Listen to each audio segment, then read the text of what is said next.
On May 21st, 1927, Charles Lindbergh landed his plane, the Spirit of St. Louis, in Paris, becoming the first person to complete a solo, nonstop transatlantic flight.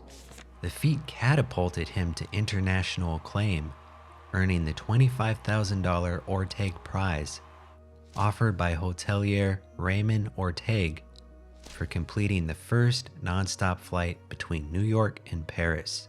Less than 2 weeks earlier, a pair of French aviators took off from Paris on May 8th, planning to land in New York and beat Lindbergh to the punch.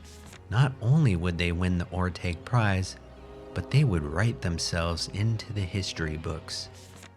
They were reportedly last seen flying over Ireland. This is the mystery of L'Oiseau Blanc. Hey guys, welcome to the video. If you're new here, welcome to the channel. In this series, we're going to tackle famous historical mysteries. I hope you dig it. Welcome to History Shmystery. L'Oiseau Blanc, or the White Bird, was a Levasseur PL.8 biplane designed to carry a crew of 2. However, it was modified for the transatlantic flight, which would encompass approximately 3,600 miles. Those additions included structural reinforcements, extra fuel tanks, and extra safety features in the event of an emergency water landing. The aviators were 2 Frenchmen who had both gained recognition during World War I. Charles Nungesser was a flying ace, credited with having shot down 43 aircraft in aerial combat.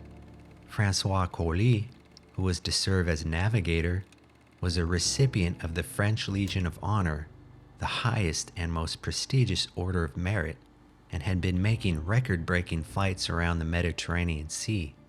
In April of 1927, a series of test flights was conducted, and while she was never fully loaded with fuel during these tests, no major problems were reported with the plane, which, like many aircraft of the era, was largely made of plywood and canvas. On May 8, 1927, Nungesser and Coli departed at 5:17 a.m. from Bourget Field in Paris. Their intended flight path was to take them northwest across the English Channel, over the southwestern parts of England and Ireland, across the Atlantic to Newfoundland, then down along the northeastern coast of North America to a final water landing in New York Harbor.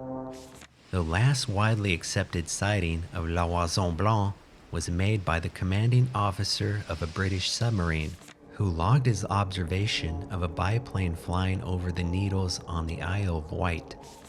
Irish residents later reported sightings over the small fishing village of Carrigaholt.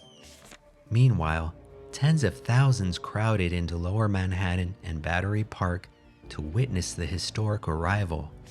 L'Oiseau Blanc was expected to touch down near the Statue of Liberty, but she never arrived. It was as if the White Bird had vanished into thin air. So what happened? Your guess is as good as mine. The end. Just kidding. What I'm going to do is propose the most popular theories. If you want to go into more details or present your own ideas, please feel free to do so in the comments below. Just keep your comments family friendly for everyone at home. Theory number 1.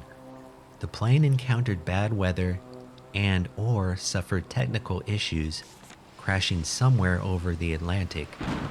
An international search for L'Oiseau Blanc was launched shortly after. Planes and ships from the US, Canada, and France searched the North Atlantic, along the northeast coast of the US, and up into Newfoundland and Labrador. Months later, the US Coast Guard found plane wreckage in 2 separate incidents, but these items were never conclusively identified as belonging to the White Bird. Theory number 2. The plane reached North America, but crashed somewhere along the journey south. Eyewitnesses in Newfoundland and Maine claim to have either seen or heard L'Oiseau Blanc passing overhead. In 1989, the popular TV show Unsolved Mysteries advanced the theory that the plane had crashed in Maine. And while biplane fragments have been found in the woods, nothing has ever tied these pieces to the white bird concretely. Theory number 3. The plane crashed after encountering trouble over the English Channel.